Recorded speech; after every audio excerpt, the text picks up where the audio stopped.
Okay, सो कल हमने boiler start किया था। बॉयलर क्या होता है? What is a boiler?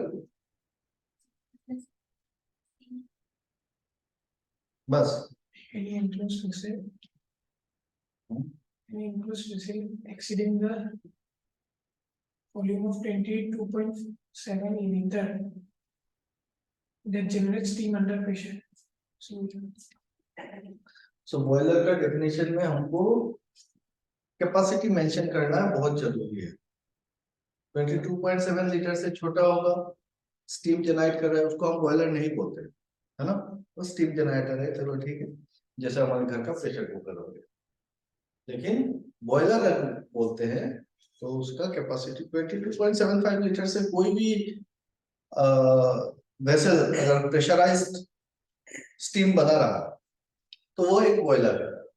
ठीक है, आप ये नहीं बोल सकते हो नहीं चलो ठीक है ये बॉयलर नहीं है बट मैं स्टीम बना रहा हूँ इसमें इतना बड़ा वेसल नहीं, वो वेसल बॉयलर ही कहलाएगा।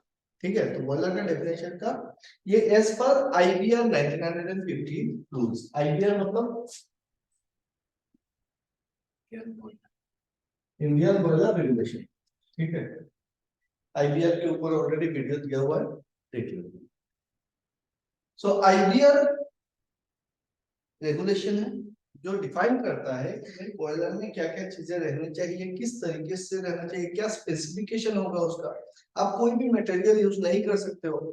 बॉयलर के जितने सारे ट्यूब्स होंगे, माउंटिंग्स होंगे, वो सारे आईबीआर स्पेसिफिकेशन मेंटेन करते हुए होना पड़ेगा। ठीक है, सो दो चीज होती है किसी भी सिस्टम को चलाने का, एक होता है रूल्स और एक होता है रेगुलेशंस। रूल्स अलग अलग जगह के अलग अलग बना सकते हैं। रेगुलेशन जो दिया हुआ है बॉयलर का वो all over India same specification maintain करना पड़ेगा, ये नेशनल स्टैंडर्ड है। समझ में आ रहा है? सो आईबीआर नेशनल स्टैंडर्ड है, उसके हिसाब से हम कोई भी स्टीम जनरेटर होता है जिसका कैपेसिटी अगर 22.75 लीटर से ऊपर हो गया और प्रेशर में स्टीम बना रहा है तो फिर वो एक बॉयलर है। और बॉयलर अगर है तो उसमें जितने सारे कंपोनेंट्स लगे हुए हैं उनको हम तीन कैटेगरी में डिवाइड कर रहे हैं, mounting, accessories and auxiliaries. Mountings control and safety purpose के लिए लगा रहे हैं, एक्सेसरीज एफिशिएंसी इंक्रीज करने के लिए जो सारे इक्विपमेंट लगाए हुए हो उसको हम बोल रहे हैं एक्सेसरीज। ऑक्सिलरीज वो सारे इक्विपमेंट जो हमारे बॉयलर को चलने में मदद कर रही है, वो हमारे ऑक्सिलरीज। कल हमने एक स्कीम देखा था बॉयलर का, एआरबीसी बॉयलर का एक छोटा सा स्कीम देखा था कि भाई हमारा जो पानी आता है बॉयलर में वो होता है डीमिनरलाइज्ड वाटर, जो वाटर ट्रीटमेंट करके हमने वाटर ट्रीटमेंट प्लांट में डीएम टैंक में भर दिया। अब क्या है कि डीएम ट्रांसफर पंप से वो आएगा डीएरेटर में, डीएरेटर से फीड पंप खींचेगा, फीड पंप से वो जाएगा इकोनोमाइजर में, इकोनोमाइजर से ड्रम में जाएगा, ड्रम से बाई ग्रेविटी नीचे आएगा, ड्यू टू डेंसिटी डिफरेंस वो ऊपर जाएगा, नेचुरल सर्कुलेशन प्रोसेस, और फिर स्टीम ड्रम से वो सप्लाई ट्यूब के होते हुए ये कन्वेक्शनल सुपरहीटर में आएगा, उसके बाद एयर टेम्परेचर में जाएगा और फिर निकल के चला जाएगा रेडिएंट सुपरहीटर या फिर फाइनल सुपरहीटर होते हुए मेरे मेन्स। ये बन गया मेरा मेन्स। इतना ही अगर बॉयलर है तो कोई बात नहीं। ये जो बंदा 2-3 साल से काम कर रहा है ना, जो लेबर काम कर रहा है बॉयलर, तो कोयला उठाता है, वो लेबर भी बता देगा इधर से पानी आ रहा है, इधर से स्टीम बन के चला जा रहा है। उसमें इंजीनियरिंग क्या है, इसके अंदर है सारा इंजीनियरिंग, है ना। हमको पता करना पड़ेगा कि एक एक जोन पे कितना प्रेशर कितना टेम्परेचर रहना चाहिए, उससे ज्यादा होने से क्या दिक्कत आएगी, अगर ज्यादा हो रहा है तो फिर हम क्या एक्शन लेंगे। सबसे बड़ी बात यह होती है कि जब कोई भी एबनॉर्मल सिचुएशन अराइज होता है उस टाइम पे आप क्या एक्शन लेते हैं। इमरजेंसी सिचुएशन पकड़ लो, अचानक से ये देखा जा रहा है कि आपको मेनस्ट्रीम का टेम्परेचर जो है वो बढ़ पड़ा, मेनस्ट्रीम टेम्परेचर बढ़ रहा है, क्या करेंगे। प्रेशर बढ़ रहा है, क्या करेंगे। या फिर टेम्परेचर डाउन हो जा रहा है, क्या करेंगे। तो वो सारी बातें अगर हमको बहुत अच्छे से समझना पड़ेगा कि क्या करने से क्या हो सकता है, और ये तभी आप समझ सकते हो जब आपका पूरा का पूरा लाइन जो है ना वो हर एक चीज आपके दिमाग में प्रिंटेड है, तो आप जल्दी से आप पकड़ लोगे कि हाँ भाई ये अगर हो रहा है उसका इम्पैक्ट ये है। उसके लिए आपको बहुत सारे और सर्किट्स देखने पड़ेंगे, उसके इंटरनल सर्किट्स देखेंगे, जैसे फ्यूल कैसे आ रहा है, पीएलआई क्या होता है, उसमें क्या क्या चीजें लगी हुई है, अगर फ्यूल नहीं जा रहा है तो क्या करना पड़ेगा, तो ये सारी बातें आपको समझनी पड़ेगी। ठीक है, तो पहला तो हमने एक ब्लॉक डायग्राम बनाया या फिर एक स्कीमेटिक बनाया किस चीज का, water and steam circuit, water and steam circuit. और दूसरा हमने देख लिया कि एयर सर्किट, हवा कैसा है, उसमें और चीजें इंक्लूड होने वाली है। ठीक है, तो हसन कल मिस किया था, थोड़ा बहुत कवर हो गया है, एक आइडिया मिला है। देखो क्या हो रहा है कि पानी का लाइन तो हमने देख, एआरडीसी बॉयलर में 3 इंडस्ट्रियल फैन होते हैं, ID fan, FD fan and PA fan. ID मतलब इंड्यूस्ड ड्राफ्ट फैन, एफडी मतलब फोर्स ड्राफ्ट फैन एंड पीए मतलब primary air fan. Force draft fan का क्या काम है, वो बॉयलर में एयर सप्लाई करता है, बॉयलर में एयर सप्लाई करता है। आईडी फैन का क्या काम है, आईडी फैन कहां पे लगा होगा, ये चिमनी है, मैं यहां से चिमनी है, तो ये रहा मेरा ID. Induced draft fan, ID fan क्या कर रहा है, फ्लू गैस को खींच के बाहर निकाल रहा है, नेगेटिव ड्राफ्ट पैदा कर रहा है। और एक फैन क्या है, primary air fan. Primary air fan क्या करता है, ये फैन क्या काम करता है, वो फ्यूल को कैरी करके फर्नेस के अंदर लेके जाता है।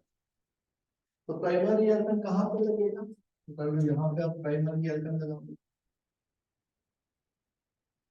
और ये पीएफएन एफडी हेडर से शक करेगा, एफडी हेडर से, क्योंकि गर्म हवा आ रहा है ना एफडी हेडर में, तो उसी हवा को हम ले लेते हैं पीएफएन, और फिर इस पीएफएन का जो एयर होगा वो जाएगा यहाँ पे पीए हेडर में, और पीए हेडर से ये डिस्ट्रीब्यूट होगा कुछ कोल लाइंस में, दिखा रहा हूँ बाद में, और फिर वो कोल मॉड्यूल के थ्रू फर्नेस के अंदर कोयला जाएगा। तो पहले हम ये तीनों फैन को अंडरस्टैंड करते हैं, समझते हैं क्या कर रहा है, induced draft fan, forced draft fan and primary air fan. ठीक है, फोर्स्ड ड्राफ्ट फैन का जो हवा आ रहा है वो कहां से आ रहा है, थ्रू एयर प्रीहीटर आ रहा है, ताकि नॉर्मल एटमॉस्फेरिक टेम्परेचर जो है हवा का वो ठंडा है, वो ठंडा हवा अगर मेरे गर्म बॉयलर में जाएगा तो कूलिंग इफेक्ट कराएगा, एफिशिएंसी डाउन होगा। तो हम क्या कर रहे हैं, जो फ्लू गैस वेस्ट हो रहा था उसी फ्लू गैस से हम ठंडा हवा को गर्म कर दे रहे हैं, तो गर्म हवा यहाँ पे आ, ठीक है, और उसी को हम विंड बॉक्स के थ्रू फर्नेस के अंदर दे देते हैं। एयर पीसी बॉयलर में एफडी के एयर का 2 काम है, क्या काम है एफडी एयर का, एक नंबर यहाँ पे फ्लूइडाइजेशन कराना, और दूसरा काम है कि अंदर जो कॉम्बशन होगा, तो कॉम्बशन होने के लिए हमको एयर चाहिए, ऑक्सीजन चाहिए, नहीं तो कॉम्बशन कैसे होगा, तो वो ऑक्सीजन कौन सप्लाई कर रहा है, मेनली आपका एफडी एयर। ठीक, तो एफडी एयर का एक मेजर काम क्या हो गया, for to supply the air for combustion and fluidization, for combustion and fluidization. उसका सेकेंडरी पर्पस क्या है, कि supply PA air fan, PA air fan भी इसी से मिल रहा है। ठीक है, और एक लाइन हवा का बनेगा, यहां से हम ऊपर की तरफ लगाएंगे, पानी इसके ऊपर की तरफ इस तरह टाइप से, इसको सेकेंडरी एयर लाइन बोलेंगे। क्या बोलेंगे, सेकेंडरी एयर लाइन। ये क्या पर्पस के लिए लग रहा है, कि जैसे ही कोयला यहाँ पे आए, पकड़ लो आपका फाइंस बहुत ज्यादा है, पतला कोयला होता है, तो वो क्या होगा, हवा के प्रेशर से वो ऊपर चल जाएगा। तो उस कोयला को जलने के लिए एक रिटेंशन टाइम चाहिए फर्नेस के अंदर, तभी वो पूरा कंप्लीट कंबशन होगा। लेकिन उस कंबशन से पहले ही अगर उसका वेलोसिटी बढ़ जाता है और वो निकल जाएगा, तो हम क्या करेंगे, अगर फाइंस ज्यादा है तो यहाँ पे सेकेंडरी लाइन खोल देंगे ताकि ऊपर से भी हवा आए। तो यहाँ पे क्या क्रिएट हो जाए, एक टर्बुलेंस क्रिएट हो फर्नेस के अंदर। तो जो पतला कोयला ऊपर चला गया था वो फिर से नीचे आएगा, तो अल्टीमेटली यहाँ पे फर्नेस के अंदर जलने में मदद करे। ठीक है, समझ में आ रहा है? तो फिर सिर्फ एफडी के बारे में सोचो। एफडी एफडी फैन क्या कर रहा है, ये एटमॉस्फेयर से हवा ले रहा है, checking air from atmosphere. FD fan atmosphere से लेके कहां पे दे रहा है, एफडी हेडर में सप्लाई कर रहा है। एफडी हेडर और एफडी फैन के बीच पे कौन आ रहा है, एयर क्लीनर आ रहा है। एयर क्लीनर क्यों लगाया है, ताकि एफडी फैन का जो एयर है उसको आप गर्म कर सके, प्रीहीट कर सके, इसीलिए इसको एयर प्रीहीटर बोला जाता है। एफडी एयर का काम क्या है, यह जाएगा कूलिंग बॉक्स में और कूलिंग बॉक्स के थ्रू जाएगा फर्नेस के अंदर। क्या काम करेगा, फ्लूइडाइजेशन कराएगा और कॉम्बशन के लिए ऑक्सीजन सप्लाई में मदद करेगा। और क्या करेगा, सेकेंडरी एयर को सप्लाई करेगा। सेकेंडरी एयर क्या है, फर्नेस के ऊपर से हम इंजेक्ट करते हैं एयर जब जरूरत हो, अदरवाइज नहीं है। कब जरूरत हो सकता है, जब मेरा कोयला में फाइंस बहुत ज्यादा होंगे तो वो फाइंस ऊपर चढ़ेगा बहुत जल्दी, तो रिटेंशन टाइम नहीं मिलेगा उसको जलने का। और अगर रिटेंशन टाइम नहीं मिलता है यहाँ पे जलने का, तो वो कोयला जलेगा सुपर हीटर, ऊपर चढ़ के, या फिर इकोनॉमिक। तो इसीलिए हम यहाँ पे टर्बुलेंस क्रिएट करते हैं सेकेंडरी एयर से, सो दैट उसको रिटेंशन टाइम मिल जाए, है ना। Secondary air. और क्या करता है एफडी का एयर, एफडी एयर सप्लाई करता है प्राइमरी एयर फैन को हवा। एफडी हेडर से प्राइमरी एयर शट करता है एयर को। अब प्राइमरी एयर क्या करता है, प्राइमरी एयर प्राइमरी हेडर में जाएगा। हेडर से कहा जाएगा, हेडर से वो एयर कूलिंग बॉक्स के थ्रू कोल को लेके चला जाएगा फर्नेस के अंदर। कूलिंग बॉक्स मतलब एयर बॉक्स नीचे से घुसेगा। अंडरबेड अगर है, इसको अंडरबेड कहा, वो ओवरबेड भी होता है, अंडरबेड भी होता है।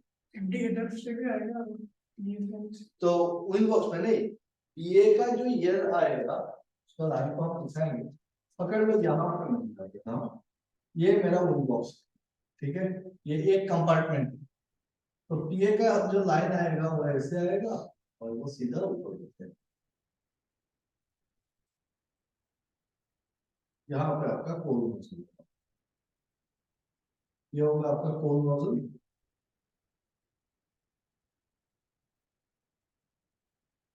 तो पीए यार कोयला को लेके ऐसे आएगा और ऊपर जाएगा, ठीक है, सीधा नीचे वर्टिकली डाउनवर्ड्स इसका ड्रेन लाइन दिया हो। कभी अगर ये वर्टिकल लाइन चौक होता है तो खुद के पोकिंग करो, कोयला नीचे दिखाएंगे, लाइन को दिखाएंगे। और एफडी का तो डायरेक्ट यहाँ पे लगा हुआ है, इस साइड लगा हुआ है, नीचे किसी एक साइड से एफडी के कनेक्शन करके यहाँ पे एफडी आएगा, वो इस बॉक्स के अंदर रहेगा और छोटे छोटे नोजल्स होंगे एयर नोजल्स, उस एयर नोजल से वो अंदर जाएगा, ठीक है। सर एफडी का तो तीसरा वाला काम क्या बोला एफडी का, एफडी फैन का मतलब, या तो वो बाहर से लेगा, वो तो हो गया एक काम। एटमॉस्फेयर से हवा को लिया और एफडी हेडर में दिया, क्यों, ताकि फ्लूइडाइजेशन और कॉम्बशन करा सके। तो फ्लूइडाइजेशन एंड कॉम्बशन, तो एफडी एयर आएगा तभी तो यहाँ पे फ्लूइडाइजेशन होगा, ठीक है। पीएम का काम है कोयला को कैरी करके लेके जाना, तो कोल को कैरी करके लेके जाएंगे। एफडी का और एक काम हो सेकेंडरी ईयर। हाँ, तो सेकेंडरी एयरलाइन हेडर से ही हम ऊपर तरफ देते हैं, ताकि अगर कोल में फाइंस बहुत ज्यादा हो तो वो फाइंस को रिटेंशन टाइम मिल जाए फर्नेस के अंदर जलने का। फाइन है तो फिर हवा के फ्लो के साथ वो तो उड़ जाएगा बहुत जल्दी। छोटा पार्टिकल है तो उसका वेलोसिटी ज्यादा होगा, वो हवा के साथ ही उड़ जाएगा, तो रिटेंशन टाइम नहीं मिलेगा। इसीलिए ऊपर से आप क्या करते हो, हवा दे देते हो, तो क्या होगा, अंदर में टर्बुलेंस क्रिएट होगी। जो वो ऊपर चढ़ा फिर से नीचे आया तो उसको जलने का टाइम मिलेगा। कोई फंडा नहीं, हाँ उतना ही फंडा है। ठीक है, मतलब वो टर्बुलेंस जो है हम्म, वो मतलब हवा पे ही रहे। हाँ ताकि वो चले ना। पकड़ में नीचे से एक कोयला आया और वो सीधा ऊपर जा रहा है, तो ऊपर से फूंक मार दिए तो वो फिर से नीचे आएगा, तो यहाँ पे जलने को उसको टाइम मिलेगा, उतना ही फंडा है। ठीक, एकदम क्लियर।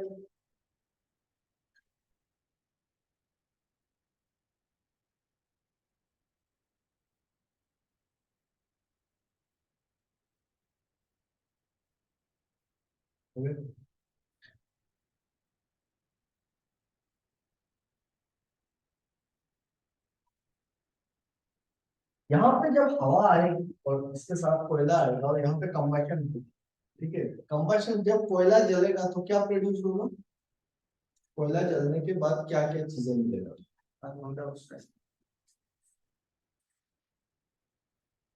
और कार्बन मोनोऑक्साइड Yes. गाड़ी से ज्यादा गैस मिलेगा। ऐसे में और कोयला जलेगा तो क्या क्या चीजें मिलेगी,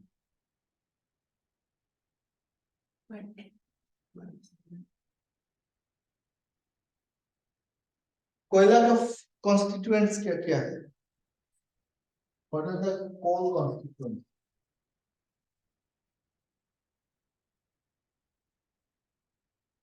बताओ।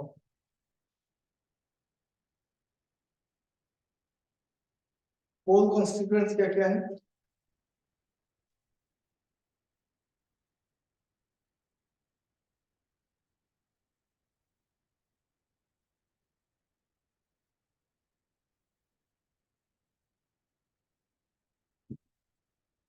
नो केस,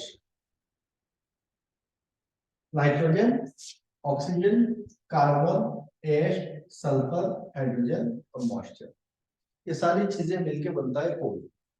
किसी भी कोल में देखोगे यही सारी चीजें मिलेगी पास। ठीक है, उसमें से कार्बन का परसेंटेज जितना ज्यादा होगा उतना बेटर कोल है। फिक्स्ड कार्बन जितना ज्यादा मिलेगा मुझको उतना बेटर कोल है, इसको फिक्स्ड कार्बन कहा जाएगा, है ना। कोयला में जो कार्बन है उसको हम क्या कह रहे हैं, फिक्स्ड कार्बन। तो कार्बन का परसेंटेज जितना ज्यादा होगा उतना बेटर कोल है। ये सारा कंस्टिट्यूएंट्स को अगर हम डिटेल में एनालिसिस करते हैं, एनालिसिस करने के लिए हम दो तरीका आजमाते हैं, दो टाइप का एनालिसिस कहते हैं। एक एनालिसिस होता है अप्रोक्सीमेट एनालिसिस और दूसरा एनालिसिस होता है अल्टीमेट एनालिसिस। दो टाइप के कोल एनालिसिस होते हैं, एक को बोला जाता है अप्रोक्सीमेट एनालिसिस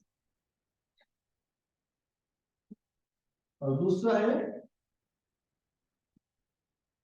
अल्टीमेट एनालिसिस। हम लोग प्लांट के अंदर अप्रोक्सीमेट एनालिसिस करके काम चला रहे हैं, प्लांट के अंदर अल्टीमेट एनालिसिस नहीं किया जाता है, क्या करते हैं, अप्रोक्सीमेट एनालिसिस करते हैं। ये दोनों में क्या अंतर है, अप्रोक्सीमेट एनालिसिस और अल्टीमेट एनालिसिस करके हमको क्या पता है कि इस कोयला में इस कॉन्स्टिट्यूएंट का परसेंटेज कितना है वो पता चलता है।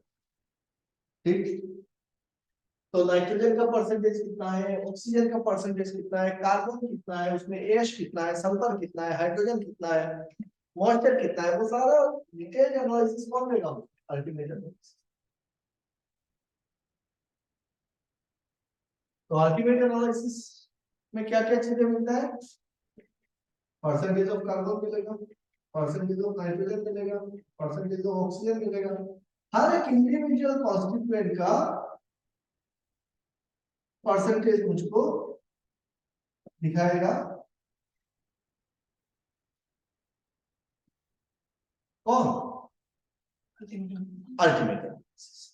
उसके साथ और क्या क्या वैल्यू मिलेंगे, कैलोरीफिक वैल्यू मिलेगा, जीसीबी कितना है, उसका एनसीबी कितना है। जीसीबी मतलब ग्रॉस कैलोरीफिक वैल्यू, जीसीबी का मतलब ग्रॉस कैलोरीफिक वैल्यू, एलसीबी मतलब नेट कैलोरीफिक, ग्रॉस मतलब हाई कैलोरीफिक वैल्यू, एलसीबी का मतलब होता है लो कैलोरीफिक वैल्यू।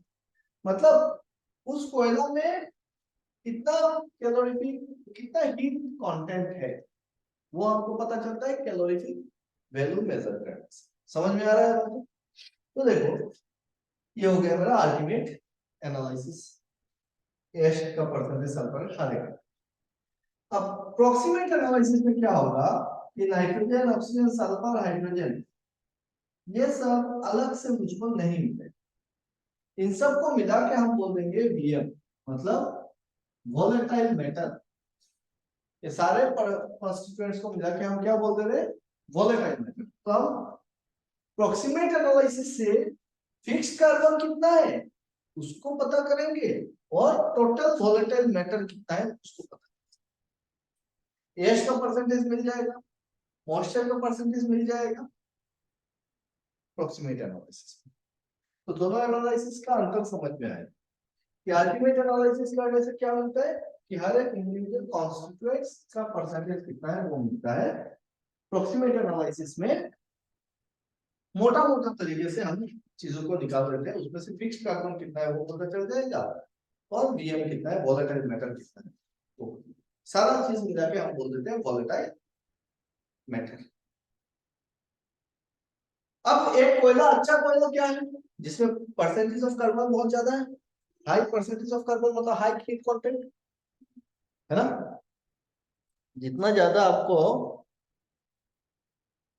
परसेंटेज कार्बन का रहेगा उतना अच्छा कोल हो। यहाँ पे जितने सारे कंस्टिट्यूएंट्स दिख रहे हैं ना, सारे कंस्टिट्यूएंट्स जलेंगे और हर एक कंस्टिट्यूएंट कुछ एक अपना हीट वैल्यू ऐड करेगा। जब कॉम्बशन होता है तो क्या होता है, ये एंडोथर्मिक रिएक्शन है कि exothermic reaction? Combustion endothermic reaction है कि एक्सोथर्मिक रिएक्शन है? What is endothermic and exothermic? भीतर में होता है। एंडोथर्मिक क्या है, एक्सोथर्मिक क्या है?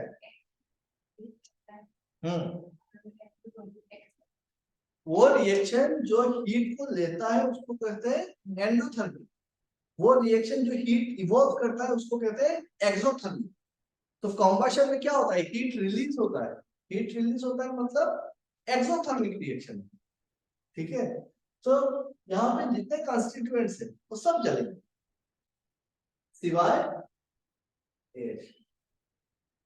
एश कंटेंट जो है वो जलेगा नहीं, जब जलेगा ही नहीं वो हीट भी नहीं देगा। तो एश ऐसा एक कंपोनेंट है कोयला का जो ना तो हीट लेगा ना ही हीट देगा, उसको कोई मतलब नहीं। अब जलाओ तो वो बैठा है बस गर्म होकर पड़ा, क्लियर। तो एश ना हीट लेगा ना हीट देगा। बाकी सारे कॉन्स्टिट्यूएंट जितने हैं nitrogen, oxygen, carbon, sulphur, hydrogen, ये सब हीट प्रोड्यूस करेंगे, सब अपने लेवल पे कुछ ना कुछ काम करते जाए, हीट एड करें।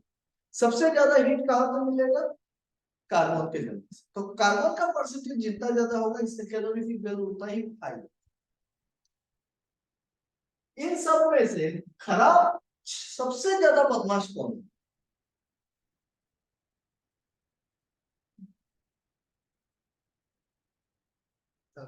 सबसे ज्यादा बदमाश हीट भी देता है, जलता भी है अच्छे से, लेकिन हमारे लिए बहुत ही खतरनाक हो जाता है। तो सल्फर का परसेंटेज अगर हाई हुआ वो फ्यूल को हम यूज नहीं कर पाते हैं इंडस्ट्री, इसको जलाएंगे तो सल्फर डाइऑक्साइड प्रोड्यूस हो। शॉक्स एंड नॉक्स क्या बोलते हैं, शॉक्स एंड ये मल्टीपल वैलेंसी में एग्जिस्ट करते हैं। NO2 NO3 के फॉर्म में मिलेंगे, SO2 SO3 SO4 के फॉर्म में मिल जाएगा, है ना। तो इसलिए एक्स से डिनोट कर रहे हैं। SOx and NOx these are polluting gases. तो इन गैसेस को हमको कंट्रोल में रखना है। तो सल्फर अगर ज्यादा होगा तो क्या दिक्कत है, पोल्यूशन ज्यादा होगा तो हम वो कोयला रिजेक्ट कर देंगे, हम यूज नहीं कर सकते। ये तो चलो ठीक है, ये बदमाश है, ये गड़बड़ करता है। क्या गड़बड़ करता है, पोल्यूशन के लिए। अदरवाइज काम करता है, वो हीट देता है। मैं दूंगा आपको डिटेल में कंबशन का वो लेक्चर है। एश, इसको किसी से कोई मतलब नहीं है। इसके बाद और कौन बदमाश है, बदमाश है ये हाइड्रोजन। ये दिखाता है काम कर रहा है, ये दिखाएगा कि मैं खूब काम कर रहा हूं, लेकिन जितना काम करेगा ना उससे ज्यादा खा के चला जाएगा। हीट जितना रिलीज करेगा उससे ज्यादा वो हीट एक्सेप्ट करके निकल जाएगा। कैसे निकलेगा, ये हाइड्रोजन जो है ऑक्सीजन के साथ मिलके ये H2O गैस बनाएगा, डायरेक्ट गैसियस फॉर्म में चला जाएगा, आपको पता भी नहीं लगेगा, पानी तो बन नहीं रहा है, ठीक है। तो वो टूटा, जला, जल के वो ऑक्सीजन के साथ अपना चुगलीबाजी किया, बोला चल हम निकलते हैं। और गैस जब सॉलिड से गैस या स्टेट में वो जा रहा है, उसको कौन सा हीट चाहिए, फॉर्मेशन में उसको कौन सा हीट चाहिए, latent heat, latent heat.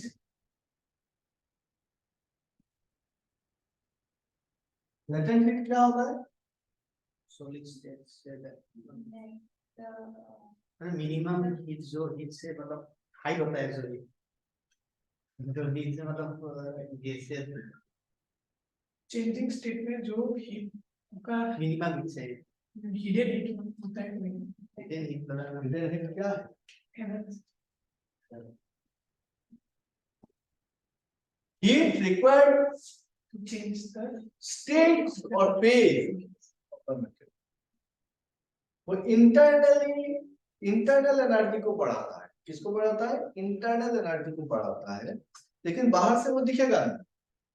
Heat देने से क्या होता है, टेम्परेचर राइज होता है किसी भी चीज का।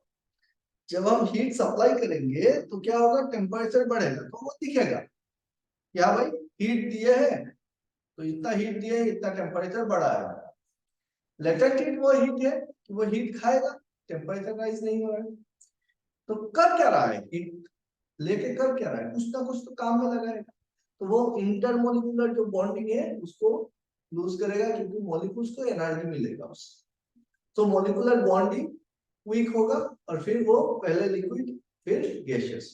तो सॉलिड से लिक्विड में या फिर लिक्विड से गैस में या फिर डायरेक्ट सॉलिड से गैस में कन्वर्शन जब होता है, तो उस कन्वर्शन में जितना हीट लगता है उसको हम क्या बोलते हैं, लेटेंट हीट। हीट का दो फॉर्म है, एक लेटेंट हीट और दूसरे को हम बोलेंगे सेंसिबल। सेंसिबल हीट जो हम सेंस कर पा रहे हैं, जो हीट देने से टेम्परेचर राइज हो रहा है, टेम्परेचर बढ़ रहा है, मतलब क्या हो रहा है कि हम सेंस कर पा रहे हैं, तो उसको हम बोलेंगे सेंसिबल हीट। हीट सप्लाई किया, टेम्परेचर बढ़ा, सेंस कर सकते हैं, सेंसिबल। हीट सप्लाई किया, टेम्परेचर नहीं बढ़ा, तो वो हो गया लेटेंट। तो लेटेंट हीट जाता कहाँ है, वो मॉलिक्यूल्स एब्सॉर्ब करता है, एनर्जी बढ़ता है, तो मॉलिक्यूलर बॉन्डिंग जो है वो वीक पड़ता है, फिर वो सॉलिड से लिक्विड, लिक्विड से गैस बनता है। ठीक है, लेटेंट हीट। अभी वही सेम प्रोसेस होगा, गैस है उसमें एनर्जी है, आप उससे एनर्जी निकाल दो, एनर्जी निकालेंगे तो उसका टेम्परेचर डाउन होना चाहिए, लेकिन वो डाउन नहीं होगा, क्या होगा, उसका एनर्जी निकलते निकलते वो लिक्विड बनेगा, तो फेज चेंज होगा। तो जो हीट निकालने से फेज चेंज हो रहा है वो कौन सा हीट है, लेटेंट हीट है। So latent heat of fusion, latent heat of condensation, latent heat of vaporisation, अलग एक फेज से दूसरे फेज पे जा रहा है उतना ही। समझ में आ रहा है? क्लियर? तो ये क्या करता है, हाइड्रोजन ऑक्सीजन के साथ ग्रुप बना के वो यहाँ से इलेक्ट्रॉन हीट, तो दिखा रहा है मैं चल रहा हूँ, मैं हीट रिलीज कर रहा हूँ। हाइड्रोजन भी हीट रिलीज करता है, ऑक्सीजन भी हीट रिलीज करता है, रिलीज कर रहा हूँ दिखा रहा है, लेकिन एक को बनने में वो इलेक्ट्रॉन हीट खा के चला जा रहा है। इसीलिए solid fuel GCB calorific value जो होता है, हमको दो कैलोरीफिक वैल्यू मिलते हैं, एक होता है आपका जीसीबी और एक होता है आपका एनसीबी। लिक्विड फ्यूल या फिर गैसियस फ्यूल में दो जीसीबी नहीं मिलता है, दो कैलोरीफिक वैल्यू नहीं मिलता है, एक ही कैलोरीफिक वैल्यू मिलता है। अगर आप पेट्रोलियम प्रोडक्ट्स देखोगे, पेट्रोल हो गया, डीजल हो गया, केरोसिन हो गया, या फिर नेचुरल गैस हो गए, तो उसका कैलोरीफिक वैल्यू एक ही रहेगा, होमोजेनियस मिक्सचर रहता है, कहीं से भी उठा लो आपको सेम कैलोरी का ही हीट मिलेगा। लेकिन सॉलिड में क्या है, होमोजेनियस नहीं। आप एक ही खदान का यहां से थोड़ा कोयला ले लो, उस कोयले का कैलोरीफिक वैल्यू अलग होगा, थोड़ा दूर से और एक सैंपल ले लो, उसका थोड़ा सा अलग होगा, लगभग बराबर होगा, थोड़ा बहुत अलग भी होगा। ठीक है। दूसरी बात है कि सॉलिड में क्या मिल है, वो दो calorific value. Why there is a two calorific value? क्योंकि जो ग्रॉस कैलोरीफिक वैल्यू है, या फिर जिसको हम क्या बोलते हैं, high calorific, gross calorific value या फिर हाई कैलोरीफिक वैल्यू, ये क्या है, जो जितना हीट एक्चुअली में रिलीज होता हो सकता था, जितना हीट कंटेंट है। एनसीबी या फिर लो कैलोरीफिक वैल्यू एलसीबी बोलते हैं, जितना यूजफुल हीट जो काम में आया, हीट रिलीज किया जीसीबी, काम में आया। समझ में आया? वो हीट कहाँ जा रहा है, वो हीट मेरा हाइड्रोजन गैस में, और कहां पे जाएगा, ये मॉइस्चर जो सरफेस मॉइस्चर कहते हैं, तो वो मॉइस्चर भी तो गर्म होगा ना, और वो गर्म कहां से होगा, तो यही से जो हीट निकल रहा है उसी से ही हीट लेगा, इसीलिए यहाँ पर कम किया है। समझ में आ रहा है? जीसीबी और एनसीबी का फंडा, दो कैलोरीफिक वैल्यू क्यों मिला, क्योंकि मॉइस्चर कंटेंट है। ये जो मॉइस्चर है, एमआर से हम दिखाते हैं मॉइस्चर, ये सरफेस मॉइस्चर है जो पानी है, कोल में मॉइस्चर है, तो वो मॉइस्चर क्या होगा, जैसे ही आप गर्म करोगे उसको, आप सन ड्राई कर दो, धूप में रख दो, सुखाओ, सुखाने से कोयला सूख जाएगा, तो ये मॉइस्चर उड़ जाएगा। ये कहां से इलेक्ट्रिसिटी ले रहा है, वो सन से लेके उड़ गया। अब बल्ब लगा के रख दो, हीटर लगा के रख दो, गर्म कर दो, हाफ बन के उड़ जाएगा, वो पानी है। इसको कहा जाता है सरफेस मॉइस्चर। क्या कहते हैं, सरफेस मॉइस्चर। ये हाइड्रोजन छुपा रुस्तम है, वो छुप के बैठा हुआ। आपने बोला यार हमने तो मॉइस्चर पूरा वो हटा दिया, लेकिन ये अंदर बैठा हुआ है, इसको कहते हैं ड्राई मॉइस्चर। क्या बोलते हैं इसको,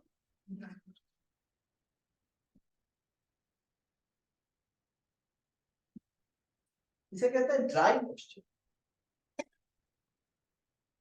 ये हो गया सरफेस मॉइस्चर, ये हो गया ड्राई मॉइस्चर। तो dry moisture is more dangerous, तो दिखता नहीं है। तो जितना ज्यादा हाइड्रोजन का परसेंटेज बढ़ेगा आपका फ्यूल में, कोयला में, उतना ज्यादा आपका ड्राई मॉइस्चर बढ़ेगा, उतना ज्यादा लेटेंट हीट लेके चला जाएगा, है ना। तो खाली काम करने से, मैं पहले भी बताया हूँ आप लोगों को कि खाली काम करने से होता है, नहीं होता है, एफिशिएंसी देखना पड़ेगा। हाइड्रोजन क्या कर रहा है यहाँ पे, तो हीट दे रहा है, दिखा रहा है मैं काम कर रहा हूँ, उल्टा खा के निकल जा रहा है, तो लॉस है। अब अगर ये सारे क्या है, नाइट्रोजन ऑक्सीजन है, सल्फर हाइड्रोजन, ये सब क्या है, ये सब क्या कर रहा है कि कोयला का अगर परसेंटेज इनका बढ़ता है तो कोयला का क्वालिटी डाउन होता है, डिग्रेड होता है, उनका क्वालिटी डिग्रेड हो रहा है। कार्बन का परसेंटेज जितना हाई हो रहा है, जीसीबी उतना ज्यादा मिलेगा मुझे। अगर ये सब हट जाए और प्योर कार्बन हो जाए, तो सबसे अच्छा कोल बनेगा, बेस्ट फ्यूल होगा। अगर ये सब हट जाए, प्योर कार्बन, अब प्योर कार्बन होगा तो मॉइस्चर भी नहीं एब्जॉर्ब करेगा, प्योर कार्बन मॉइस्चर को एब्जॉर्ब नहीं करता है, मॉइस्चर को एब्जॉर्ब करता है एश, एश का परसेंटेज बढ़ेगा वो मॉइस्चर को खींचेगा, तो ये तो बहुत अच्छा फ्यूल होगा प्योर कार्बन, होगा बनेगा। प्योर कार्बन का फॉर्म बताओ, प्योर कार्बन का फॉर्म बताओ, यूज किया हो कभी प्योर कार्बन?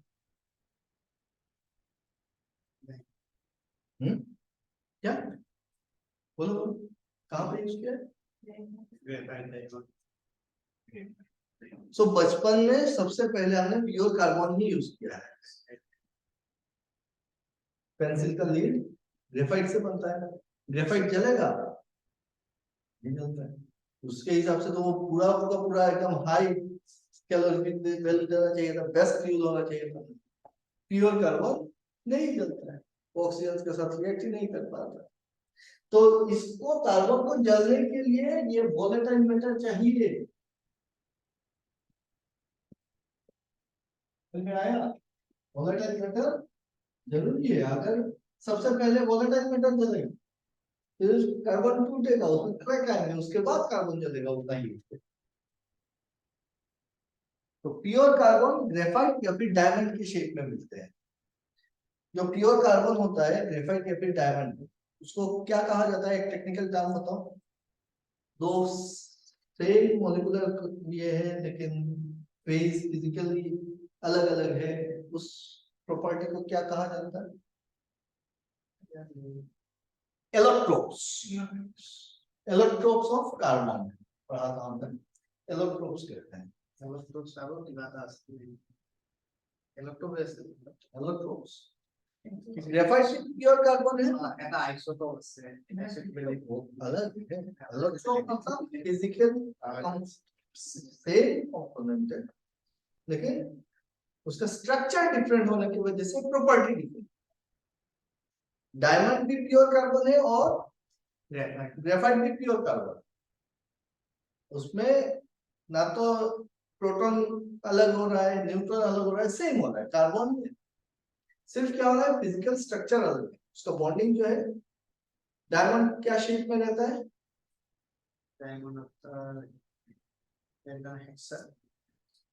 डायमंड का शेप क्रिस्टल, क्रिस्टल तो सभी है, कौन सा शेप है? टेट्राहेड्रल। और ग्रेफाइट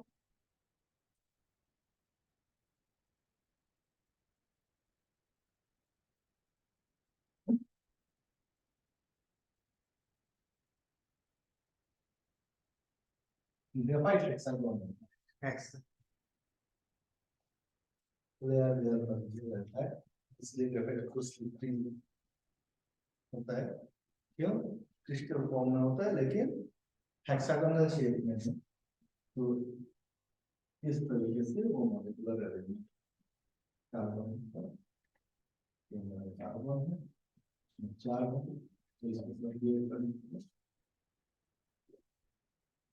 डायमंड क्या है? टेट्रा, ठीक है। और इसको हम क्या प्रॉपर्टी बोलते हैं? एलोट्रोप। समझ में आ रहा है बात?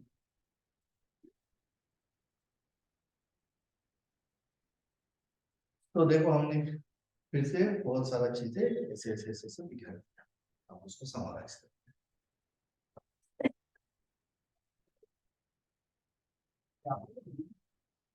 हैं। आईडीफेन पीएफएन पढ़ रहे थे, एफडीफेन क्या करता है? एटमॉस्फेयर से एयर को लेगा और फ्लूइडाइजेशन एंड कंबशन पर्पस के लिए बॉयलर के अंदर पहुंचाएगा। एफडी एयर फिर ठंडा होता है कि गर्म होता है? एफडी सक करता है एटमॉस्फेयर से तो ठंडा हवा, लेकिन वो देता है थ्रू एयर प्रीहीटर, इसलिए एफडी हेडर में हमको गर्म हवा मिलता है। पकड़ लो यहाँ पे अगर ये 15 डिग्री 17 डिग्री सेंटीग्रेड का हवा है तो यहाँ पे लगभग आपको मिल जाएगा 120 125 140 डिग्री का, 120 डिग्री तो गेन कर ही लेते। तो उतना देर पहले हमने पढ़ा दिया। ये हवा जाएगा कहाँ कहाँ पे, एम्प्टी एयर का कनेक्शन रहेगा पीएफएल से, एक रहेगा सेकेंडरी एयरलाइन से और एक रहेगा हमारे विंड बॉक्स। हर एक विंड बॉक्स के साथ एक एक लाइन कनेक्ट है और ये हवा अपने से जाके अंदर ना जाए तो यहाँ पे हमको रोकना पड़ेगा, तो हम लगाएंगे यहाँ पे डंपर्स। कौन सा डंपर, एफडी कंपार्टमेंट डंपर को, ठीक है। ये डंपर ओपन या क्लोज,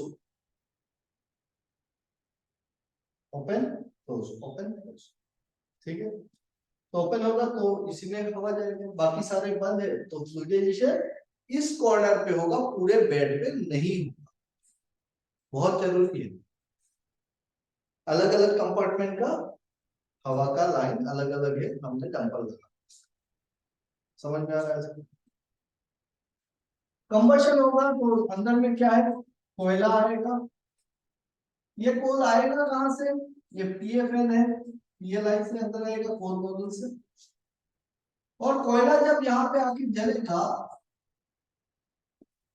तो वो क्या क्या चीजें निकालेगा, एक सबसे पहले तो ये हीट देगा।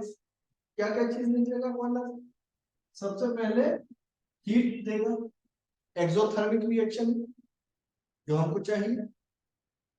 और क्या प्रोड्यूस करेगा, ये एश प्रोड्यूस करेगा, क्योंकि इसके कंस्टिट्यूएंट्स में एश है तो जलेगा भी नहीं।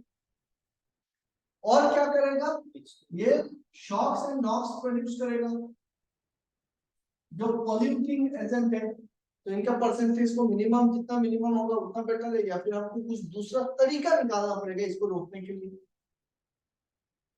ठीक। और क्या करेगा, हीट निकाल दिया, ये कार्बन मोनोऑक्साइड भी प्रोड्यूस करेगा, कार्बन डाइऑक्साइड भी प्रोड्यूस करेगा। कोयला जब जलता है वो वन स्टेप में तो होता नहीं है। कोयला कैसे, कार्बन कैसे, कार्बन पहले जलेगा, कार्बन प्लस ऑक्सीजन और ये बनाएगा CO,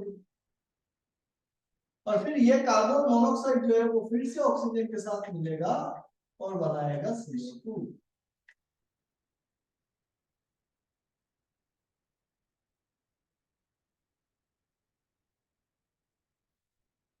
कितना रहेगा,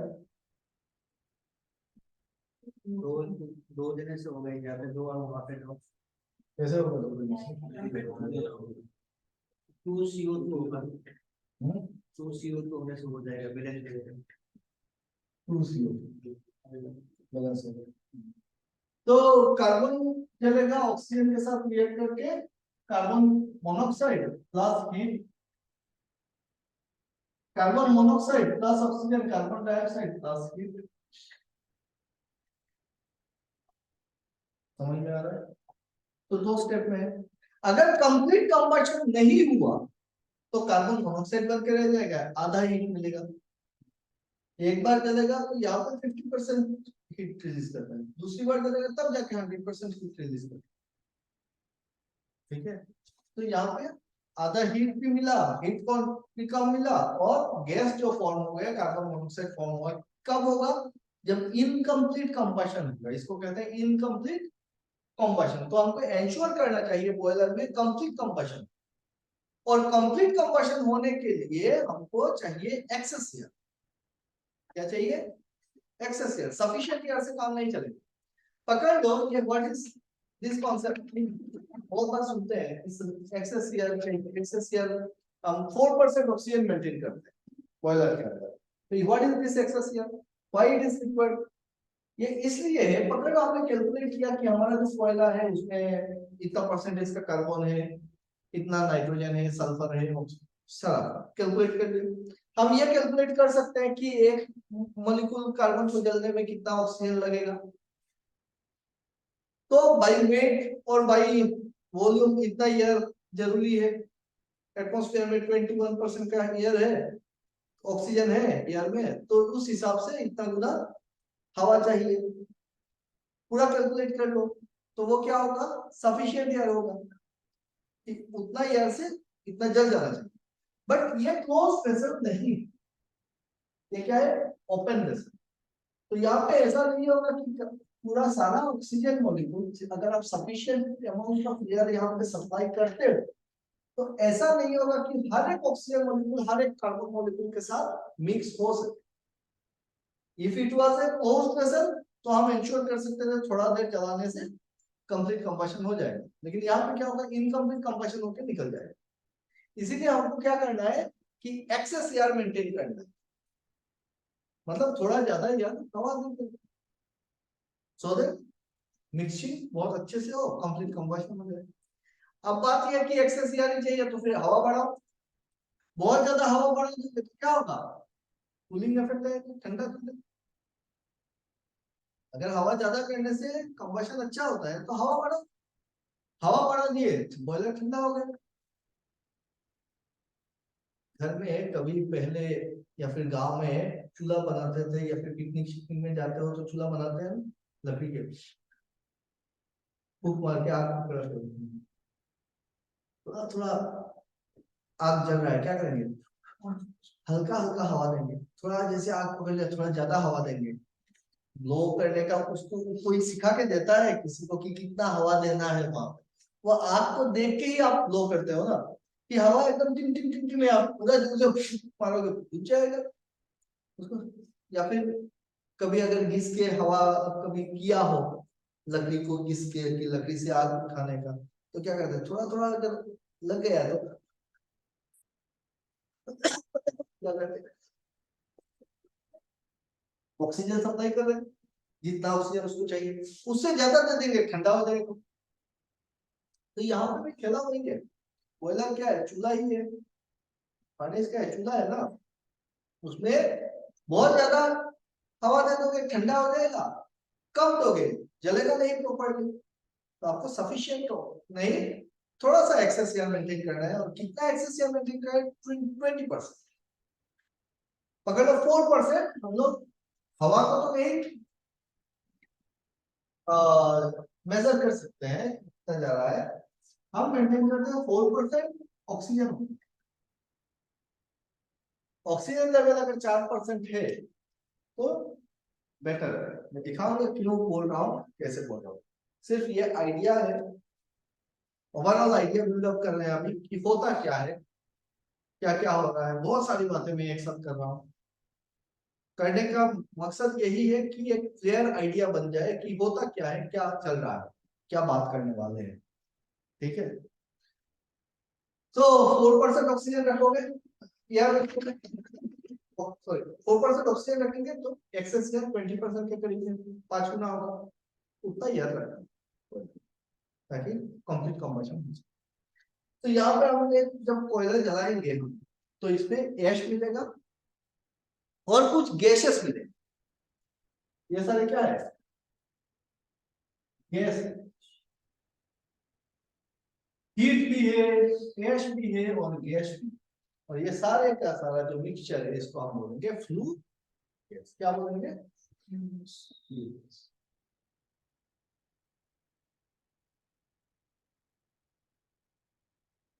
अब इस ऐश में ना कुछ निकल के चले जाएंगे और कुछ नीचे जमा होगा। जैसे अगर कोयला का साइज अगर थोड़ा मोटा हुआ, मोटा साइज का कोयला आया तो फिर वो फ्लूइडाइजेशन में हिस्सा नहीं लिया और नीचे जमा होगा, बेड के नीचे। और जो पतला ऐश है वो क्या होगा, हवा के साथ उड़ जाएगा। तो उड़ने वाला जो ऐश है उसको हम बोलेंगे फ्लाई ऐश, और नीचे जो जमा हो रहा है उसको हम बोलेंगे बॉटम ऐश। फ्लाई ऐश है, बॉटम ऐश, ठीक है। हम लोग ऐश का भी एनालिसिस करेंगे, कोयला का एनालिसिस किया, ऐश का भी एनालिसिस करेंगे। हमको ये देखना है कि उस ऐश कितना परसेंट कार्बन जा रहा है, उससे लॉस ऑफ इग्निशन कितना हो रहा है, उसको बोलते हैं एलओआई, लॉस ऑफ इग्निशन, कि कितना हीट लॉस हो जा रहा है। पूरा का पूरा तो चलेगा नहीं, कुछ तो लॉस होगा, लेकिन कितना परसेंट एलओआई जा रहा है, क्या उसको हम और इंप्रूव कर सकते हैं, कि जितना कार्बन ऐश के साथ उड़ जा रहा है उसको इंप्रूव करने के लिए क्या करना पड़ेगा। तो इंप्रूव करने का मतलब क्या है, यहाँ पे रिटेन करना और रिटेन करके रखना मतलब आप या तो एयर का फ्लो कमाओ या फिर एयर का फ्लो बढ़ाओ तो सेकेंडरी फ्लो दो तो हवा बढ़ेगा तो कूलिंग इफेक्ट आएगा। तो सारा एनालिसिस करते रहना जिंदगी भर, एफिशिएंसी इंक्रीज होता रहेगा। बॉयलर का एफिशिएंसी है, एफबीसी बॉयलर का एफिशिएंसी 80 to 82% तक आता है।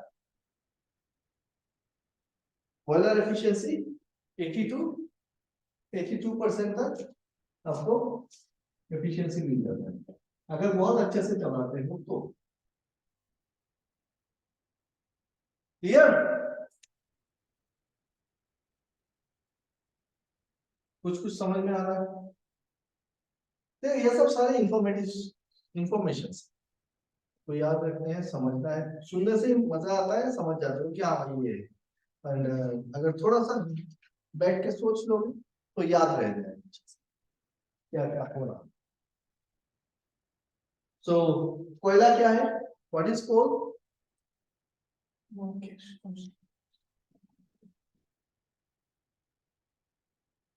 कोल के ऊपर काफी सारा बातें किया हमने आज।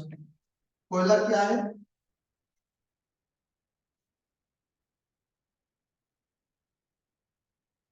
बोलो।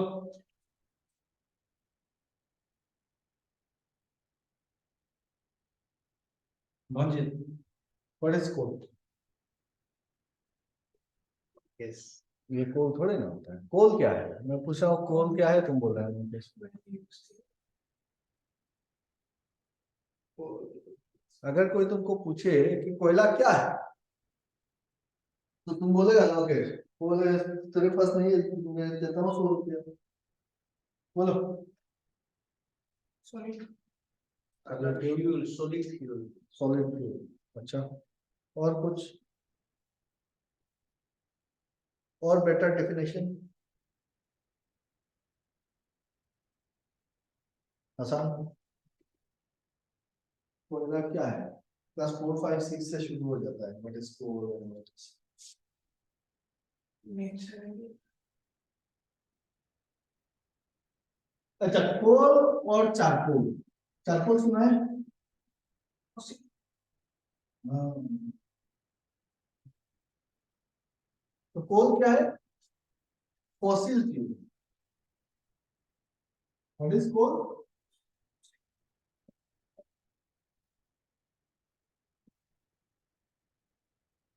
चारकोल क्या है? चारकोल और कोल में कोई अंतर है? क्या है चारकोल? That would be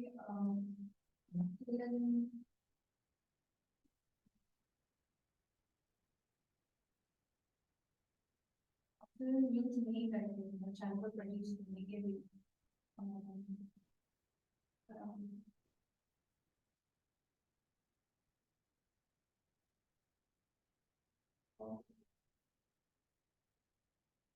बोलना तो पड़ेगा क्या है? Charcoal is simple half burned wood, half burned in presence of in the absence of access.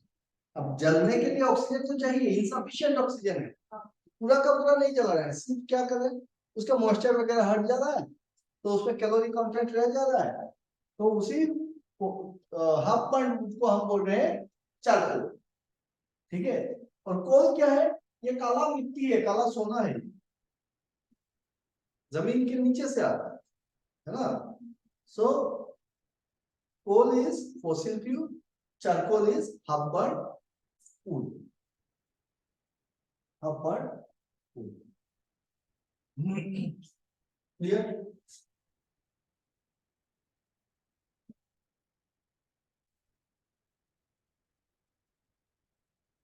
Coal formation कैसे बना कोयला?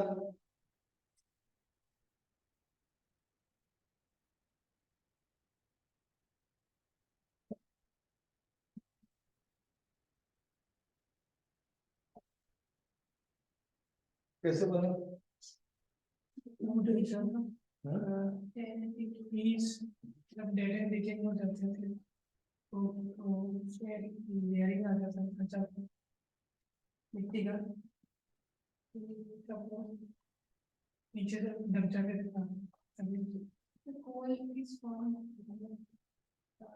back, like it's not from today, it's from way back, million of years before, due to decomposition of dairy and सो कोल जो formation है वो इसलिए हुआ कि किसी एक टाइम पे जो एनिमल्स थे एंड प्लांट डेब्रिस थे वो सारे जमीन के नीचे चले गए। हो सकता है कि वोल्केनो इरप्ट हुआ, वोल्केनो के नीचे लावा के नीचे आ गए, या फिर भूकंप आया, कोई भी हैजार्ड्स हुआ, क्या हुआ पता नहीं। तो क्या हो गया कि धरती उलट जाती है बोलते हैं ना, तो धरती उलट गई और सारे चले गए नीचे। अब नीचे क्या हुआ, एक ऐसा प्रेशर और टेम्परेचर का कंडीशन हुआ कि ये पूरा का पूरा डिकम्पोज नहीं हुआ, हब्बा डूब बन के रह गया हुआ नेचर। तो जितना ज्यादा प्रेशर में वो नीचे दबा हुआ है और जितना पुराना हुआ है उसके बेसिस पे ये कोयला बना। आज के डेट पे और नया कोयला नहीं बन रहा है, एक टाइम पे बन चुका था, उसी चीज को निकाले, वहां पे हीट कंटेंट मिला तो हमारे लिए फ्यूल का काम किया। तो जो एनिमल, डेड एनिमल्स है, एनिमल का फ्लैश वगैरह गल के सड़ के डिकम्पोज होके बना पेट्रोलियम, और प्लांट डेब्रिस जो था उससे बना कोल। ठीक, तो कोयला में क्या मिलता है, नोकेश कॉन्स्टिट्यूएंट्स, और जो पेट्रोलियम प्रोडक्ट्स है वो होता है हाइड्रोकार्बन, प्योर हाइड्रोकार्बन।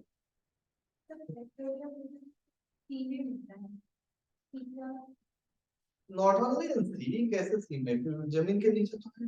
हाँ है, लेकिन मतलब जब बोलते हैं मतलब पेट्रोल को उसमें डिफरेंशिएट करते हैं, कोयला और पेट्रोल। हाँ, कोयला को मतलब जैसे जमीन के अंदर बोलते हैं, फिर मतलब समुद्र में पेट्रोल को बोलते हैं। हाँ सर, मतलब हाँ मतलब डिकम्पोजिशन का प्रोसेस जो हुआ था वो मतलब आपका पानी के अंदर जो हुआ था उसको पेट्रोल। पेट्रोल हाँ नहीं, एनिमल एनिमल डिकम्पोज होके जो चीज बना वो पेट्रोल, और जो प्लांट डेब्रिस से बना वो कोल। अब कैसे बना, क्या बना, उसके ऊपर और ज्यादा जानकारी ले सकते हैं उसमें, उसके उस पे तो रिसर्च मैंने भी नहीं किया है, तो देखना पड़ेगा। बट जो पता है उतना ही पता रहो कि प्लांट डेब्रिस वगैरह से कोयला का फॉर्मेशन है, और प्लांट डेब्रिस से जो कोयला फॉर्मेशन हुआ उसके कुछ स्टेजेस है। तो फर्स्ट स्टेज को क्या कहते हैं, फर्स्ट स्टेज को पीट, पीट कोल। ये बहुत ही लो ग्रेड कोल है, इसमें क्या मिल जाएगा आपको, अभी भी प्लांट डेब्रिस मिलेंगे, तोड़ोगे इसमें मॉइस्चर कंटेंट बहुत ज्यादा होगा, जलाओगे धुआं निकलेगा बहुत ज्यादा। ठीक है, सो लो ग्रेड को जीसीबी इसका बहुत कम मिलेगा। ये होता है फर्स्ट स्टेज। उसके बाद लिग्नाइट, लिग्नाइट के बाद बिटुमिनस, उसके बाद एंथ्रासाइट, उसके बाद तो कोयला जैसे जैसे पुराना होता जाएगा उसका क्वालिटी चेंज होता जाएगा। ठीक है, सो पीट is the first stage, graphite is the final stage. यहाँ पर कोई भी वोलेटाइल मेटल नहीं है, ये फ्यूल भी नहीं है, ये जलेगा। ठीक है, ये काम में आता है कार्बन ब्रश बनाने में, कार्बन ब्रश बनाते हैं इससे, पेंसिल का लीड बनाते हैं, तो ये सब काम में आता है, जलने का काम में नहीं आता। सबसे बेस्ट कोयला जो जलने के लिए है पावर प्लांट में वो होता है आपका लिग्नाइट और बिटुमिनस के बीच वाला। जो जीसीबी अगर आप देखोगे एफडीसी बॉयलर के लिए अगर 2500 से लेके 5000 किलो की,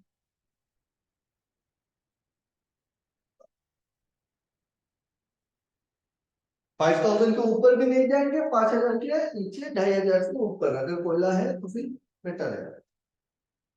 3500 4000 तो जीसीबी का कोयला भी जला सकते हैं। बढ़िया, ठीक है। अब इसके ग्रेड में और भी बहुत सारी चीजें आएंगी, सब bituminous, semi bituminous, sub anthracite, semi anthracite, class A, class B, class C, इस टाइप से बहुत सारे डिविजन्स कर सकते हैं अलग अलग। और फिर हमको उतना मोटा मोटा सारी चीजें हमको याद नहीं रहेगी, तो हम मोटा मोटा क्या याद कर सकते हैं कि प्लांट डेब्रिस, पीट, लिग्नाइट, बिटुमिनस, एंथ्रासाइड। बिटुमिनस और लिग्नाइट के बीच में कोयला मिलेगा आपको, पावर प्लांट चलाने के लिए।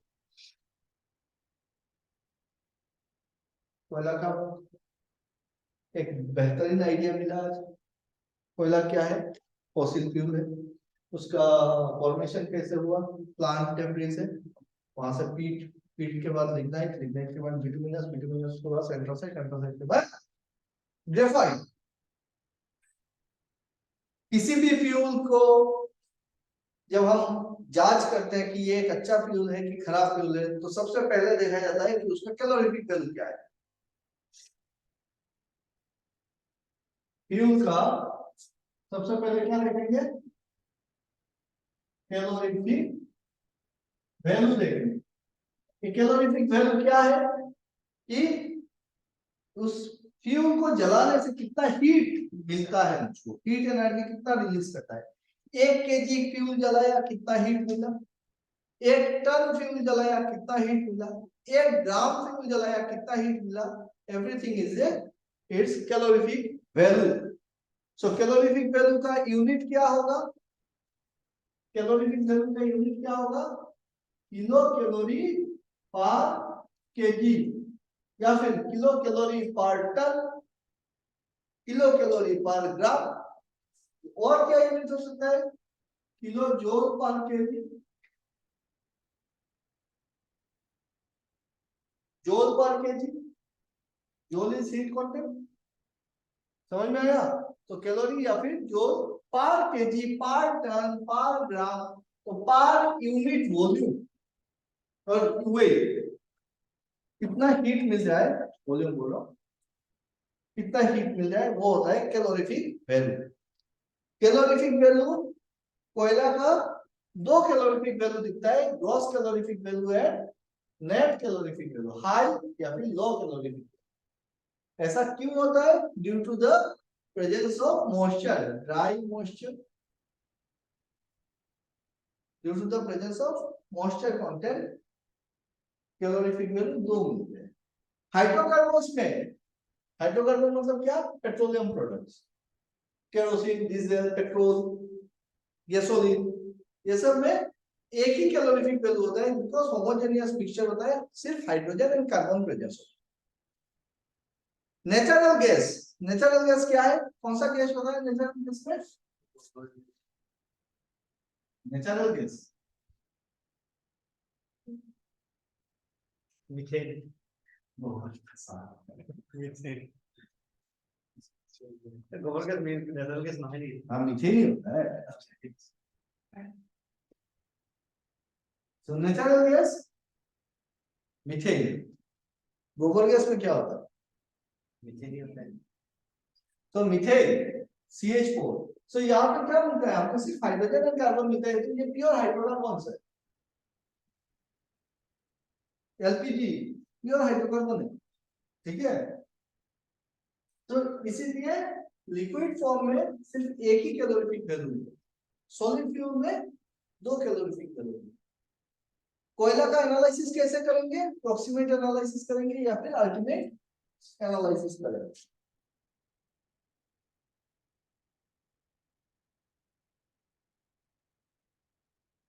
और कैलोरीफिक वैल्यू मेजर करने के लिए कौन सा इंस्ट्रूमेंट यूज किया जाता है, कौन सा एपरेटस यूज किया जाता है?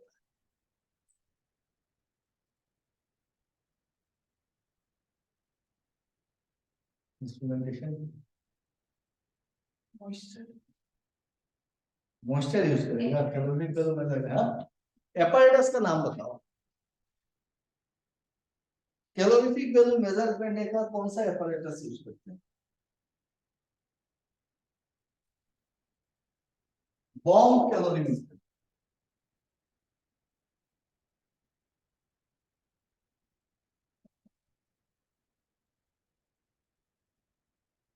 बॉम्ब कैलोरीमीटर, ये इंस्ट्रूमेंट है।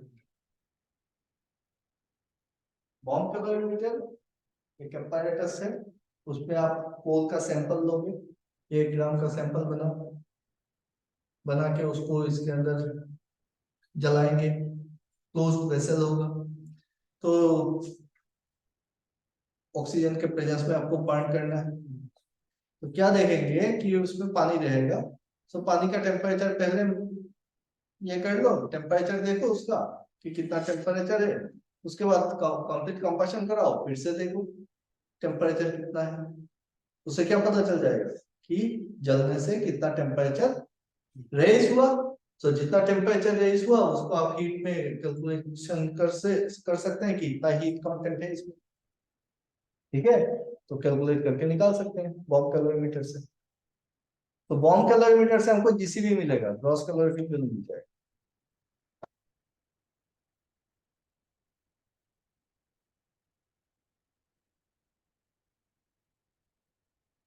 ठीक,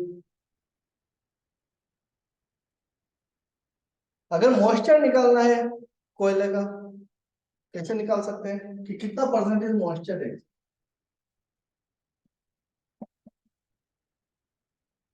कैसे निकाल सकते हैं, कैसे मेजर करोगे?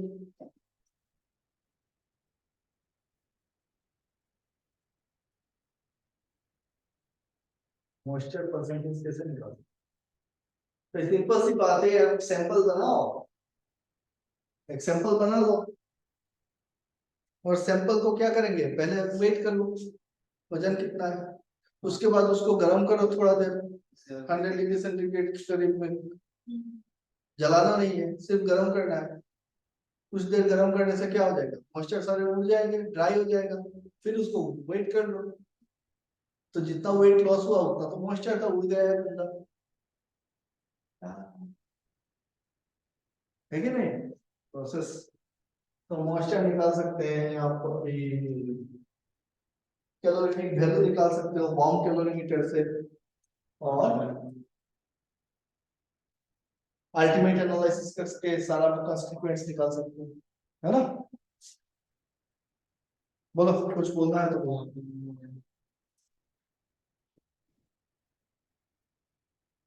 कुछ कहना है तो कहो। approximate analysis plan भी यूज है। अप्रोक्सीमेट एनालिसिस वही बॉम्ब कैलोरीमीटर यूज करके कैलोरीफिक वैल्यू निकाल लेंगे, और बाकी जो बाई वेट मेजरमेंट से हम लोग कॉन्स्टिट्यूएंट्स निकाल लेंगे। कार्बन को जलाएंगे पर्टिकुलर टेम्परेचर पे फर्नेस चाहिए उसके लिए, और फर्नेस के अंदर हम क्या करेंगे, उसको बर्न करेंगे उसको। तो हमको पता है इतना डिग्री सेंटीग्रेड तक ये पर्टिकुलर कंपोनेंट्स जल जाएगा। तो जब वोलेटाइल मैटर जलेगा तो उसमें सल्फर भी जलेगा, हाइड्रोजन भी जलेगा, ऑक्सीजन भी जलेगा, नाइट्रोजन भी जलेगा, तो हमको टोटल लॉस जो मिलेगा ना वो सारा वोलेटाइल मैटर का लॉस मिल जाएगा। और फिक्स कार्बन को जलने के लिए उससे ज्यादा टेम्परेचर पे जाना पड़ेगा, नहीं जाए। पहले हमने क्या किया, सैंपल बनाया, गर्म किया, मॉइस्चर रुक गया, वेट किया, मॉइस्चर परसेंटेज इतना बाई वेट, है ना। उसके बाद उस सैंपल को लिया, फर्नेस के अंदर डाला, अब हीट दे रहे हैं, हीट दे दिए तो एक पर्टिकुलर टेम्परेचर देखना पड़ेगा, कितना टेम्परेचर पे कितना टाइम तक रखेगा, वो केमिस्ट अच्छा बताएगा। तो वोलेटाइल मैटर उड़ गए, जल गए वोलेटाइल मैटर, ऐश बचा। अब वो जो ऐश है वो काला ऐश, व्हाइट ऐश नहीं है, क्योंकि उसमें सिर्फ कार्बन बचा है, सारे वोलेटाइल मैटर पहले जल गए। अब बच गया कार्बन, तो फिक्स कार्बन इतना परसेंट आपका वोलेटाइल मैटर निकल गया। समझ में आया बात। एनालिसिस इसे कहते हैं कोल एनालिसिस, ओके। और क्या एनालिसिस करना पड़ता है कोयला का, कि साइज का एनालिसिस करना पड़ता है कि क्या साइज का कोयला है। एएफडीसी बॉयलर में जो कोयला इनपुट होगा वो होगा 6 mm से छोटा, 6 mm साइज से छोटा साइज का कोयला ही एएफडीसी बॉयलर में यूज होता है। उससे बड़ा दोगे तो फ्लूइडाइजेशन नहीं होगा प्रॉपर, ठीक है। सो 6 mm से छोटा मतलब 1 mm भी तो हो सकता है, 1 mm से छोटा भी हो सकता है। तो हमको ये देखना पड़ता है कि -1 mm साइज कितना है, +1 mm साइज कितना है, +2 mm साइज कितना है, +3 mm, +4 mm तो टुकड़ा जितना अच्छा होगा ना उतना बेटर है। लम्स टाइप में रहेगा, छोटा छोटा टुकड़ा रहेगा उतना बेटर है। फाइन्स होगा तो जल्दी उड़ जाएगा, और कोयला में फाइन्स रहेगा ही रहेगा, अप्रोक्सीमेटली 50% तो फाइन्स ही रहेगा। तोड़ोगे तो वो तो मोटा मोटा कोयला का टुकड़ा भी लेके आओ, क्रश करोगे तो फाइन्स तो बनेगा ही। लेकिन अच्छा कोल वही है जिसमें फाइन्स कम हो, मॉइस्चर कंटेंट कम हो, और आपका हीट कंटेंट ज्यादा हो, परसेंटेज कार्बन परसेंटेज एश कम हो। मॉइस्चर एक ऐसा चीज है ना, ये जब फाइन के साथ मिलता है तो बड़ा खतरनाक बनता है एयर। सिर्फ फाइन होगा, फाइन पार्टिकल्स होगा, सिर्फ फाइन पार्टिकल्स होगा तो वो हवा के साथ पीएफएन के लाइन से क्या होगा, हवा जा रहा है उसके साथ उड़ जाएगा। आपको जलाने में बॉयलर आंदोलन से कभी ज्यादा हीट मिल रहा है, कभी कम हीट मिल रहा है, उस टाइप से होगा, उड़ के चला जा रहा है, तो दिक्कत वहां पे आएगी ऑपरेशन। लेकिन अगर उसी फाइन के साथ अगर मॉइस्चर मिल गए तो खतरनाक बनता है। मामला खतरनाक इसलिए होता है क्योंकि फाइन्स मतलब पाउडर जैसा, उसके साथ मॉइस्चर मिला तो क्या हुआ, अंदर जाएगा और पाइप के सरफेस पे वो चिपक जाएगा। अगर ड्राई है तो उड़ जाएगा, और अगर मॉइस्ट है तो वो लग के बैठ जाएगा, फिर उसको ठोकने से भी उसको निकालना बड़ा मुश्किल है। पीएफएन का एयर प्रेशर, या फिर एग्जैक्टली एयर प्रेशर से नहीं, वैक्यूम सक्शन से जाता है कोयला अंदर में, दिखाएंगे बाद में, डिस्कस करेंगे। तो कोयला जब जाएगा उसमें एश और मॉइस्चर मिलके क्या हो जाएगा, एश मॉइस्चर और क्या कहते हैं इसको, फाइन्स। ये बॉडी में बॉयलर के ट्यूब पीएफएल का, पीएलआई का जो पाइप है उसके सरफेस पे लग के बैठ जाएगा, फिर कोयला जाएगा। तो ये सारी दिक्कतें आती हैं, हर रोज आती है। मेनली समर सीजन में, रेनी सीजन में बहुत ज्यादा दिक्कत आती है बॉयलर को चलाने में, क्योंकि पानी रहता है, ड्राई करने का टाइम नहीं मिलता है, तो वो सारी दिक्कतें फेस करनी। चलिए बस देखेंगे कैसे सॉल्व करते हैं ये सारी प्रॉब्लम्स।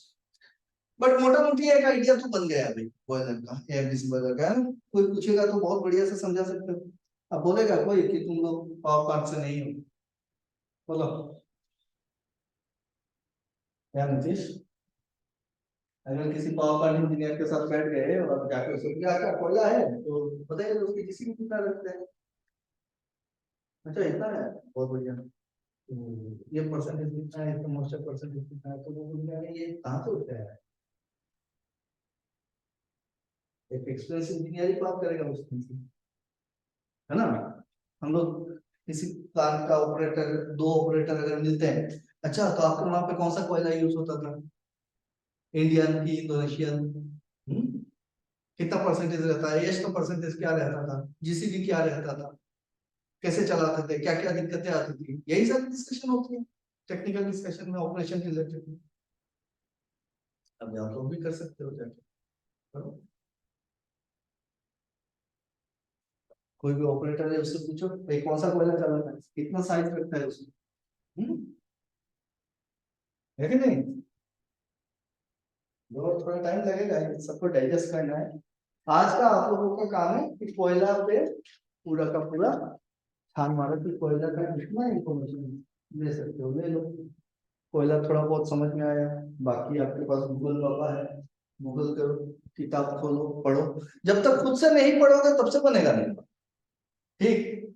यहाँ पे जिस ढंग से मैं सिखाता हूँ मोटा मोटी तो 70% याद रह जाना चाहिए, 2-4 बार डिस्कस करते हैं उसके बाद पूरा का पूरा याद हो जाना चाहिए। लेकिन उससे भी बाहर बहुत सारे ऐसे इंफॉर्मेशन है जो आप, बहुत ज्यादा इंफॉर्मेशन मैं यहाँ पे हार्डली 1 या 2% ही डिस्कस कर सकता हूँ, या फिर 0.1 या फिर 0.2 बोले तब भी गलत नहीं होगा। अब सिर्फ कोल को लेंगे तो कोल के ऊपर ही आपको इतने सारे इंफॉर्मेशन मिलेंगे, इतने सारी चीजें है कोयला। कोल इंडिया का किताब खोलो तो देखोगे कि कोयला क्या क्या है, कौन सी जगह पे कौन सा टाइप का कोयला मिलता है, कौन से जगह का कोयला बेटर है, कितना प्राइस है उसका अभी के मार्केट पे, कोल पे क्या क्या रेगुलेशंस लगे हुए हैं, मेघालय कोल में क्या हो रहा है, देखो ना गवर्नमेंट क्या एक्शन ले रहा है उसके ऊपर। तो बहुत सारे एडिशनल इंफॉर्मेशन आप लोग कलेक्ट कर सकते हैं। आज ही करो कोयला में रिसर्च। फिर कोई भी इंटरव्यू पे जाते हो, किसी तरीके से बात छिड़ जाती है कि कोयला झाड़ दो, और जब आप किसी प्लांट पे जाते हो, ये सारे नॉलेज को मिला के वहां पे इम्प्लीमेंट करो चीजें, और बेटर करो अपने नॉलेज को। वही तो होता है ना एक्सपीरियंस, कि हम लोग जो एक्सपीरियंस इंजीनियर को हायर करते हैं, तो क्या वो एक्सपर्ट होता है? एक्सपर्ट नहीं होता है, एक्सपीरियंस होता है। कोई भी इंजीनियर इतना जल्दी एक्सपर्ट नहीं बन जाता है। एक एरिया का एक्सपर्ट हो सकता है, सारे फील्ड का एक्सपर्ट बनना नामुमकिन है। लेकिन क्या होता है कि आप कहीं पे काम किए हो, वहां पे कुछ देखे हो, कुछ सीखे हो, आपके सीनियर्स 20 साल 25 साल पुराना पुराना सीनियर है, वो कुछ तरीका अपनाता है क्योंकि वो फेस करके आया है ऐसा ऐसा प्रॉब्लम, उससे आप कुछ सीखे हो, यहाँ से कुछ सीखे हो, और फिर जाके आपने एक नया प्रॉब्लम फेस किया, तो वहां पे आप अपना तरीका यूज करोगे, तो वो आपका एक्सपीरियंस बनेगा, है कि नहीं? तो यही सारी बातें होती है जो एक एक्सपीरियंस इंजीनियर का वैल्यू मार्केट पे बढ़ाता है और फ्रेश इंजीनियर को नकारता है। क्योंकि आपके लिए कोयला सिर्फ एक शब्द है, और ज्यादा से ज्यादा डेफिनेशन याद कर लोगे, उसका फॉर्मेशन याद कर लोगे, रट्टा मारोगे, लेकिन उसको समझने की कोशिश नहीं करोगे कि ये है क्या चीज, इसके अंदर क्या है, क्या चल रहा है, क्या क्या दिक्कतें आएगी, कंस्टिट्यूएंट्स क्या क्या है, उस लेवल पे आप लोग नहीं सोच सकते हो कि प्रैक्टिकली क्या जरूरत है। लेकिन पावर प्लांट में हमको हर रोज यही सारी चीजें देखने को, कि रोज कोयला आ रहा है, जो इनकमिंग कोल है उस इनकमिंग कोल को टेस्टिंग करना कि कितना है इसका जीसीबी, इसमें कार्बन का परसेंटेज क्या है, एश का कंटेंट क्या है, वो सारी बातें हमको निकालने पड़ते हैं। निकालने के लिए लेबोरेटरी है, केमिस्ट्री निकालेगा, आपको निकालना नहीं है, लेकिन आपको जानना तो है, चलाना आपको है। मैनेजमेंट सवाल आपसे पूछेगा कि कल इतना कंजम्पशन क्यों हो गया, परसों तो इतना कम था। तो आपको अगर ये आइडिया ही नहीं है जो इनकमिंग कोल है उसमें क्या वेरिएशन आए, या फिर आप कोशिश कर रहे हो कि आपका बॉयलर का एफिशिएंसी और हायर करे, उसके लिए आपको जो एनालिसिस करने हैं, तो आपको अगर पता ही नहीं है कि ये बातें होती है यहाँ, तब जाके हम इंप्रूव कर सकते हैं, तो आप कैसे एक्शन लोगे? तो सारी चीजें सारी बातें आपके दिमाग पे रहना चाहिए। एक प्लांट हेड होता है, एक जीएम होता है, एक सीनियर लेवल का आदमी होता है, तो उसको ये सारी बातें पता होती है, इसीलिए वो लोग एनालिसिस कर सकते हैं। एक फील्ड का इंजीनियर होता है, उसको भाग खोलना आता है, भाग बंद करना आता है, उसको एनालिसिस नहीं आता है क्योंकि उसके पास वो सारे इंफॉर्मेशन नहीं है। यहाँ पे मेरी कोशिश वही है कि सारे इंफॉर्मेशन पैकेट बना के आप लोगों को दे रहा हूँ। रेस्ट डिपेंड करता है कि आप उसके ऊपर और कितना काम करें, जितना ज्यादा काम करोगे उतना बेटर नॉलेज। ओके, आज के लिए यहाँ पे खत्म करते हैं।